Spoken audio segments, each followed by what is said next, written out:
Hola, estamos felices de poder saludarte y decirte que Cristo te ama. Hoy es un gran día para dar gracias a nuestro Señor, porque su amor y bondad es para siempre a los que le aman. Esperamos que este devocional sea de bendición para tu vida y puedas crecer cada día más en el conocimiento de las Escrituras. Gracias por oírnos, deseamos que tengas un día bendecido. Y recuerda, tenemos vida nueva en Cristo. Hola iglesia, buenos días. Vamos a orar y darle gracias a Dios por esta semana que está pasando del mes de febrero. Y gracias porque Él tiene el control de todo. Él tiene el control de una genuina y auténtica iglesia en Cristo Jesús. Padre, yo te doy gracias porque a ti te ha placido, Señor, regalarnos salvación para sacarnos de la oscuridad a tu luz, y nos has llevado a que pertenezcamos a tu cuerpo, al cuerpo de Cristo, que es tu iglesia, tu esposa. Y gracias porque tú cuidas de nosotros, Padre, y guíanos, mi Señor, a vivir conforme a tu voluntad para estos tiempos. Gracias, Padre, porque dispones tanto el querer como el hacer en nosotros conforme a tu voluntad. Es lo que te pedimos, Señor, que tú hagas. En el nombre de Jesús, amén y amén. Bueno, iglesia, esta carta, la segunda carta a los tesalonicenses, tenemos que estar muy bien enfocaditos y cimentados en la fe, y pidámosle al Señor la intervención divina de su Santo Espíritu para que nos guíe. Y leo para ustedes hoy el versículo 3 y 4 de la segunda carta a los tesalonicenses. La leo en el nombre de Jesús y dice: no se dejen engañar de ninguna manera, porque primero tiene que llegar la rebelión contra Dios y manifestarse el hombre de maldad, el destructor por naturaleza. Este se opone y se levanta contra todo lo que lleva el nombre de Dios o es objeto de adoración, hasta el punto de adueñarse del templo de Dios y pretender ser Dios. Bueno, comencemos. Hemos trabajado en estos días desde el versículo 1, en donde el apóstol Pablo les dice que no pierdan la cabeza por el tema de lo que ha de venir, y que más bien nos enfoquemos en que no nos dejemos engañar, dice en el versículo 3. ¿Y a qué engaño se refiere el apóstol Pablo? Primero, en cuanto a ese tema de que cuándo es el día, que es inminente el día del Señor, y que esta gente de Tesalónica estaba preguntando, ¿nos hemos perdido de algo? Porque nosotros queremos hacer las cosas conforme a la voluntad de Dios, conforme usted nos ha enseñado, Pablo. Pero ellos están viviendo, ¿qué? Persecuciones, aflicciones, necesidades, dificultades. Y a través de esta carta, el apóstol Pablo, que habla de escatología, de los futuros tiempos, dice: no se dejen engañar de ninguna manera, porque primero tiene que llegar la rebelión contra Dios. La rebelión contra Dios, en la Reina Valera, habla de un término que se llama apostasía. Y esa apostasía sí es la rebelión contra Dios. ¿Y quiénes son los que se rebelan contra Dios? Ustedes y yo pensamos, pues, los que no conocen de la palabra de Dios. Pero déjenme decirles que los que conocemos de la palabra de Dios, para nosotros es que está direccionada esta palabra. Porque el apóstol Pablo, ¿a quién le está escribiendo? A los nuevos creyentes de Tesalónica. Entonces hay apostasía de parte de la iglesia. ¿Y qué es eso, César? Lo leemos: rebelión contra Dios. Pero esa apostasía es negar nuestra fe. Es decir, ya hemos creído en el bendito evangelio y terminamos por dificultades, por circunstancias en la vida, apartándonos de la palabra de Dios. Es decir, estamos negando nuestra fe. Y vemos cómo algunas personas terminan hoy por hoy negando la fe en nuestro Señor Jesucristo. Pero no vamos a hablar mal de nadie. Pero ¿qué pasa?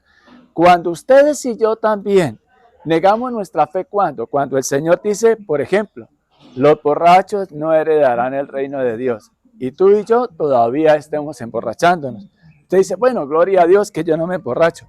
Pero también dice que el padre de la mentira es Satanás. Y nosotros, ustedes y yo, todavía estar practicando mentiras. Ahí estamos en apostasías. Ahora, cuando ustedes y yo te haces cristiano, empiezas a creer en el evangelio y te empiezan a predicar, es que cuando tú te haces cristiano, entonces vas a encontrar el reino de Dios a través de casas de mansiones, de prosperidad, de carros, de mucho dinero. No, Dios no nos llama a nosotros para que suframos, eso es una verdad, pero tampoco nos llama para que vivamos aún con prácticas de ¿qué? Del pasado. Es decir, lo que el apóstol Pablo está aquí enseñando y está diciendo, vuelvo e insisto, de la escatología, de las cosas que han de venir en un futuro, es que no se dejen engañar de ninguna manera, porque primero tiene que llegar la rebelión contra Dios, que es la apostasía, y manifestarse el hombre de maldad, el destructor por naturaleza. Está hablando del anticristo. Pero bueno, entonces, ¿qué es lo que quiero que por favor nos enfoquemos en este versículo 3 en la mañana de hoy? Primero, no neguemos nuestra fe. Ahora, entendamos como el apóstol Pablo le explicó a esta gente de Tesalónica. Mire, el ser cristiano significa hacer las cosas conforme a la voluntad de Dios. Y eso, como ya lo he repetido tantas veces, no va a caer bien entre la gente. ¿Por qué? Porque tenemos un sistema del mundo que se ha ido infiltrando, metiéndose en la iglesia. Pero eso ha pasado desde estos tiempos, porque en el versículo 4 dice, hasta el punto de adueñarse del templo de Dios y pretender ser Dios. Ahora bien, ¿qué es lo que nosotros tenemos que tener cuidado? Que lo que nos estén predicando sea conforme a la palabra de Dios, pero no mal interpretado de una manera de buena, digámoslo, permítanme el término, de buena fe, pero equivocado por falta de conocimiento. Es más, la misma palabra nos dice que mi pueblo se perdió por falta de conocimiento. Entonces, todo lo que nos enseñen en una iglesia en donde tú estés yendo, tiene que estar es conforme a la palabra de Dios, pero no tergiversado, no con engaños, no tratando de forzar el texto para dar una enseñanza conforme a la voluntad del hombre que esté allí dando la enseñanza. Y nosotros tenemos que estar cimentados en la palabra de Dios. Y el tema que él está hablando acá es de esa apostasía. La apostasía significa, ya les dije, negar nuestra fe, rebelarnos contra Dios. Y en ese mismo término, en Hechos 21:21, estaban acusando al apóstol Pablo de que se estaba separando, en otras palabras, divorciando de la palabra de Dios que profesaban los judíos en esa época. A Pablo se le fueron abiertos esos ojos espirituales y él, con las motivaciones equivocadas, perseguía a esos primeros cristianos. En Hechos 21:21, cuando el Señor mismo Jesucristo en Mateo 5 habla del divorcio, utilizan este término de apostasía, y es apartarnos de lo bueno, de lo correcto, de lo que agrada a Dios realmente. Y mucha gente se deja distraer en estos tiempos porque empiezan a dudar, porque las persecuciones, porque no es fácil decir lo que dice la palabra de Dios muchas veces en muchos escenarios, porque no cae bien.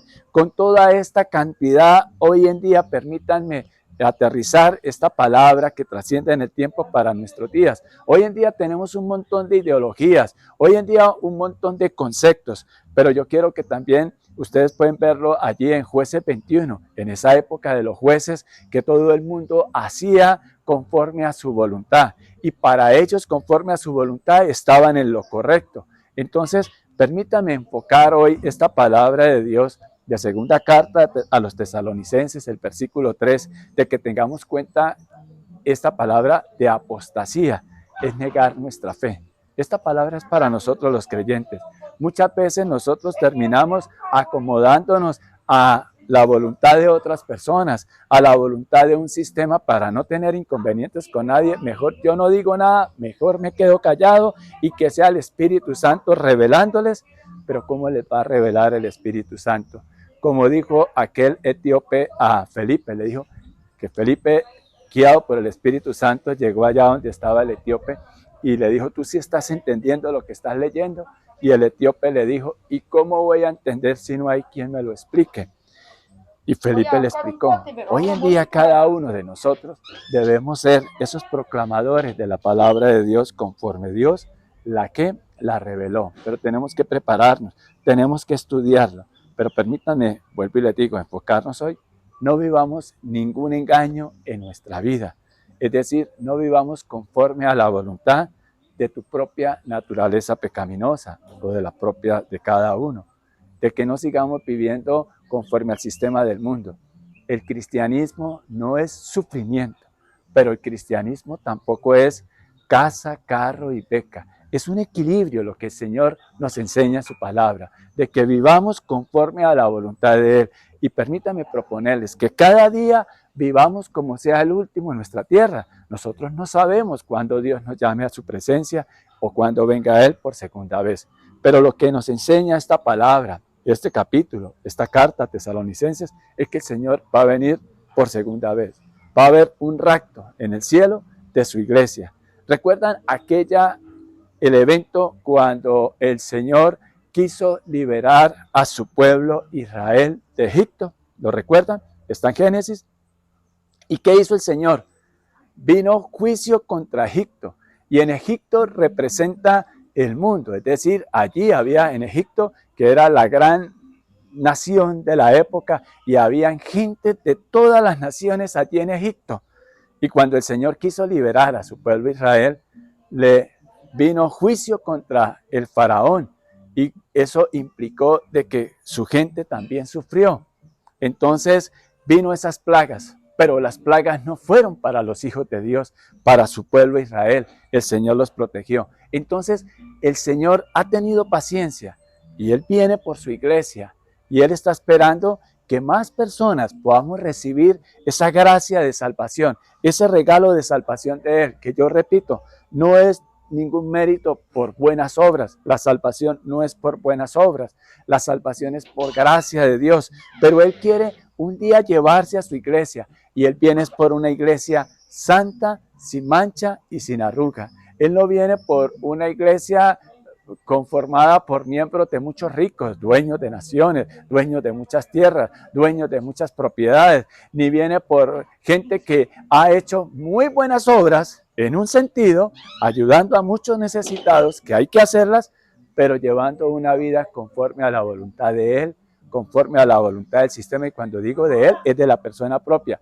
no conforme a la voluntad de Dios. Entonces, ojo, no nos dejemos engañar, no nos dejemos deslumbrar por el mundo, ni por el sistema del mundo. Mantengámonos firmes, creyendo en la palabra de Dios, y que Él viene un día por su iglesia, nos rapta, nos lleva, y el Señor, después de ese rapto, es que va a venir por segunda vez, pero ya a dar juicio a las naciones. Y nosotros, como iglesia, no nos debemos de preocupar, sino simplemente ocupar en vivir cada día como si fuera el último y hacer las cosas conforme a la voluntad de Dios y no nos dejemos engañar.